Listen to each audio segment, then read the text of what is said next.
Hey, what's up, everybody? Sorry it took so long. This is part 3 of the aftermath of my casual versus meta. Basically, I made a villain deck with yellow purple up against my cousin's meta deck of green steel. If you watched the last video, go watch it. Go stop watching this if you haven't watched the last video. But here's the aftermath, and we do a little bit of chatting at the same time. Thank you. Way to I hope you get enjoyed the cards and video. at the same time, and now I'm even afraid to draw more cards because I know I'm just gonna end up getting. I don't want the more I don't want to give you any more gas that I can already give you. Right, so for every Diablo, I draw a card anytime you draw a card during your turn, which is crazy. It's like that's all I can do. I'm just at this point. Let's see.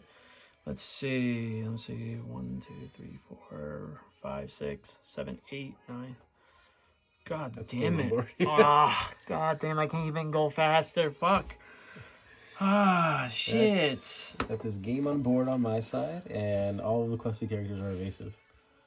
What do you mean? They don't all have evasive? All the quested characters. Oh yeah, the quest characters. Yeah. All right, so I guess I might as well do 4. I'm gonna draw 3. Draw 1 card to see what I could do. It's completely useless. I guess I shouldn't have done that even at all. So I'm gonna quest with Queen of Hearts. If you guys don't know, when she quests, she gives other villain characters an extra lore. So now these two have 2 lores. So 1, 3, 5. Okay, so you went from 11 to 16. And that is everything I can do. God damn it. All right, hey, that's pretty good. It's pretty good if you ask me. If you would have had maybe one more turn, Probably. you probably would have done your worst. But I just want everybody to see the sheer amount of cards I have in my hand.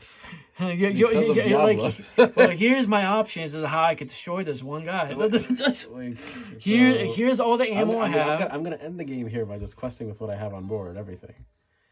Okay, so everything quests. And that's the thing. I go from 11. And then literally, so 1, 2, 3, 4, 5, 6, 7, 8, 9. So and you could be, and you know the funny part of it, you could be just a jerk and just like you could just attack with Robin, with the Robin Hood, get the 2 extra, and then just quest everyone else as well. So it's just like I'm already pinned down. So I want you to see what I had in my hand. Of course you did. Let's see. You had the swords. That would have annihilated No, actually, no. That one done nothing. Well, at least that would have Just taken killed the them. Hades. But Just to kill the 80s. You had 2 Robin Hoods. You had the Ursula, which at least I wasn't really afraid of Ursula.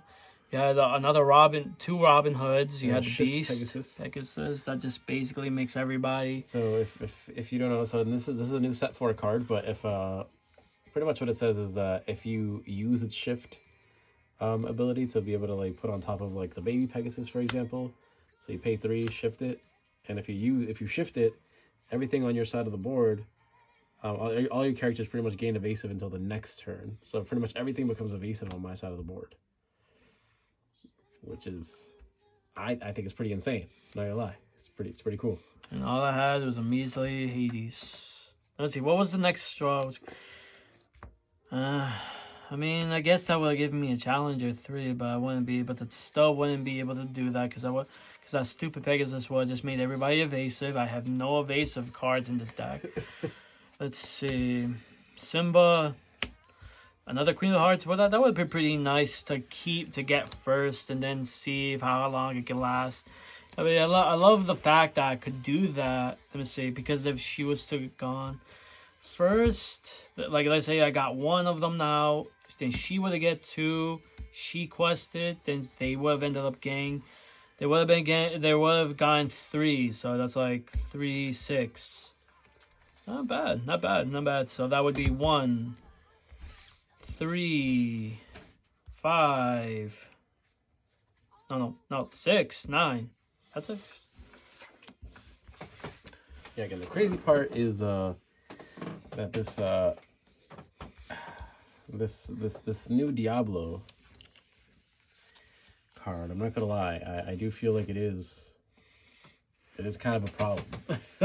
No, it's tough. It's hard to see, especially when you're trying to like beat that thing, and then it's just like the thing is like I think it wouldn't be so hard if more characters had more evasive, maybe. Well, the thing like is that it forces people to play now characters that maybe might be able to out Diablo, yeah. or just like things that like action routes that might be able to out the Diablo. Like, for example, I've seen some people like running more, fire the cannons or what's it called, babooms, right, in steel. Yeah.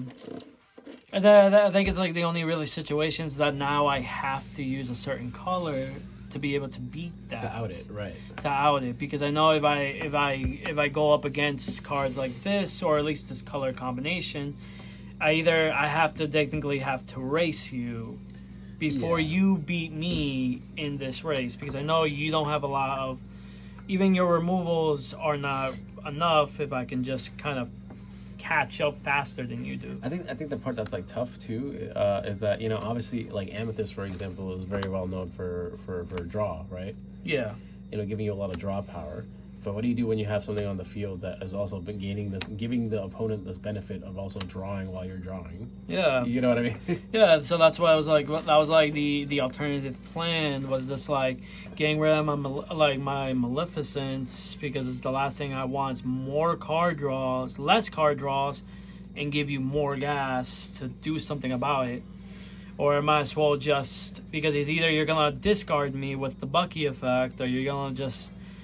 So I might as well use the cards as much as possible to try to see what could have counteracted.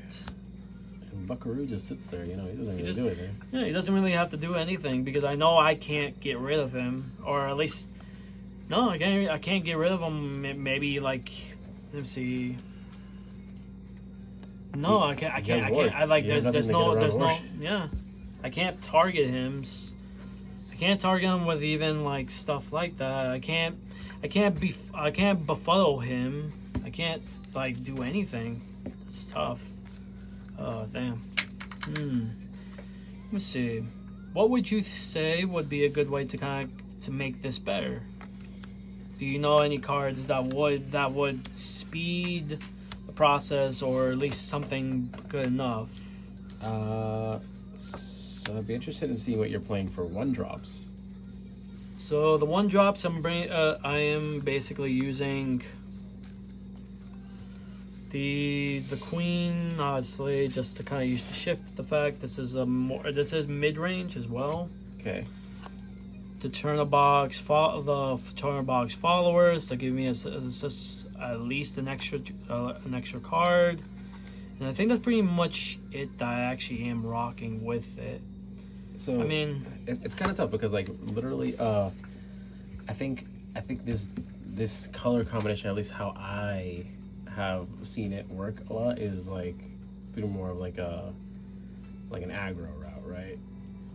Like I could see like maybe if you're playing like the purple Maleficents, you know what I mean? They're also 1-drop. The only thing is that they're uninkable, right? Yeah.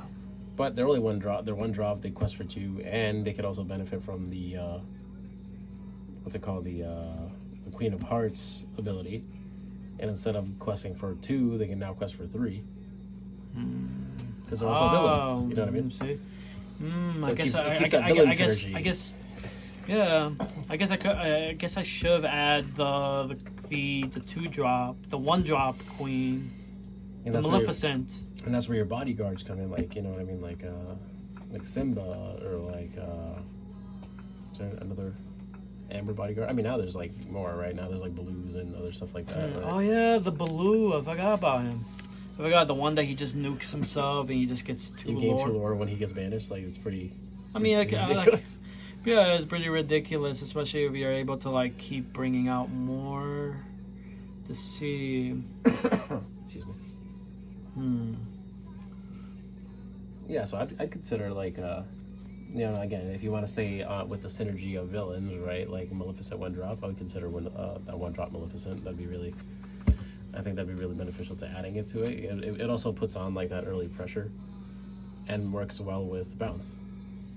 right? Because it's the early. If you're especially if you're going first, you're putting on the early pressure, playing a 1-drop like the quest for 2. So you're immediately questing for 2, and then you can play a snake to bounce it back to hand. You can play a Simba to bodyguard it.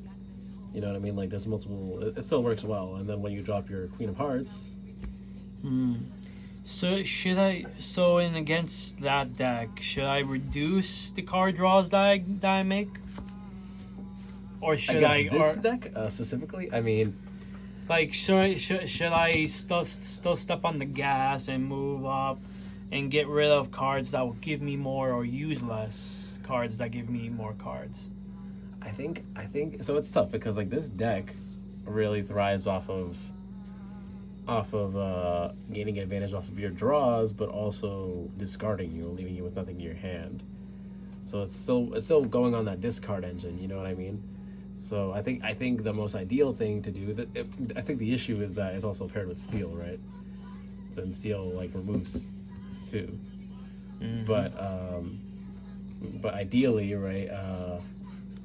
At the point where if I'm discarding your hand and you're not able to use the cards in your hand, then you want to kind of get rid of your hand and try to put as much pressure on board as possible. You know what I mean? Okay. That's how I see it, at least, because it's like, okay, if you're putting pressure on board, then it forces me to do something about you, right? Yeah. That's compared to, because once you have no cards in hand, I'm not really worried about what you're gonna do. I guess the problem is that I don't have any offense in this deck, or at least not good offense. Especially when I can't beat things that I can't touch, and then I think that was also a big gap that I had to beat. Was that like that's the huge obstacle, is that I can't get rid of your Like evasives? your evasives. I can't get rid of your Diablo. I can't get rid of like Bucky. No matter how much I want to get rid of him. I mean, it was tough. It was it's definitely a tough when you're trying to be. It's definitely a tough deck.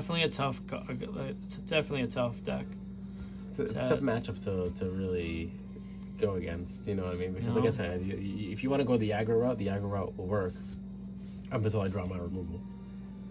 Yeah, so you know what I mean? Now I have my removal, I can take like, out all your things, even if you have a bodyguard on board. You know what I mean? Mm-hmm. So what does aggro mean per se? If I'm a newbie, what does that mean? Aggro is really, it's like a short form of saying like aggressive. Like you want to come out of the gate, you know, just being really aggressive, trying to get to 20 as fast as you can before your opponent.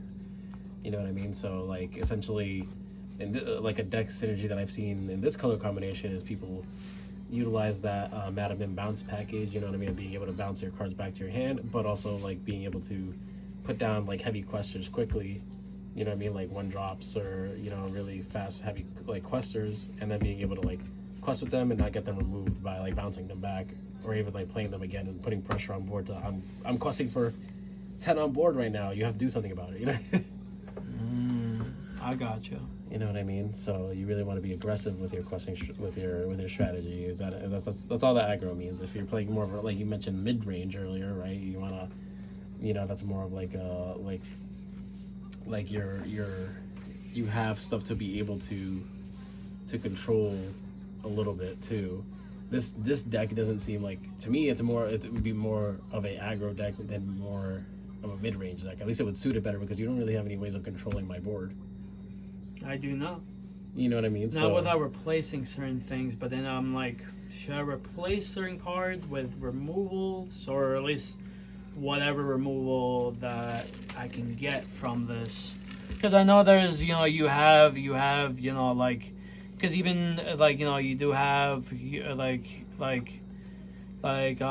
have Forgotten Me, you know, there's like, yeah, those are you know, discards, like, yeah. you know, like, or using cards like, you know, like the world's criminal, like Mind, I think. World's greatest, yeah. The world's greatest Mind.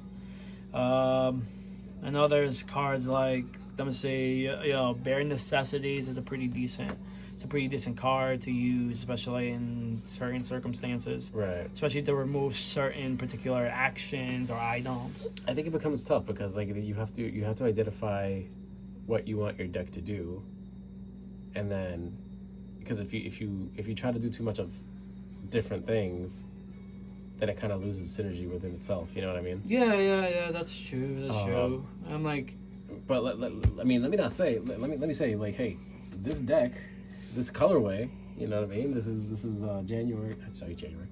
May 26th, 2004, and this deck, you know, Amethyst actually just won the very first Lorcana challenge.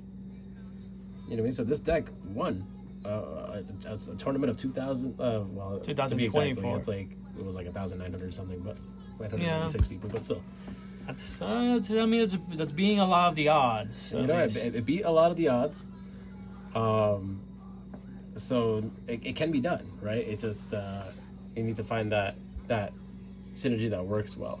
I think where Lorcana kind of had an issue presents itself is that people, if you're playing the game, or if you're playing a deck for pure, like you know what I mean, like thematics, it becomes hard. That's where it becomes hard, right? You know, that's where it becomes. I can't be rocking, just a little Stitch deck and then expect that I'm gonna be winning locals. Not saying that it's impossible to do. I'm just saying that it's just not. It becomes hard if you're not opening up your card pool to other possibilities, right? Yeah, to more serious routes.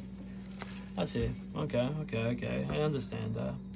But not saying it's impossible. Like I said, I mean, deck the colorway is good. It just needs to. It does a certain thing, and if you're not doing that thing, then you kind of losing synergy within itself. That's all I'm saying. Okay. All right. Thank you for this quick chat and this match. Thank you, man. Yeah, I appreciate like I'm learning. I'm gonna like I said, these videos can change. These deck profiles can change as things go by. Who knows? Maybe there is a better updated Chapter 4 villain deck that can kind of get more. And, who knows? It's one step closer to being the best of the best. No, maybe, or at least be average, above average. Yeah, right. All right, guys. Well, I enjoyed this, so thank you, and not just because I won, but like. Yes, thank you, and we will see you the next time. Oh, look at that! That would have been pretty. That one actually. Take care, guys. Take care, guys.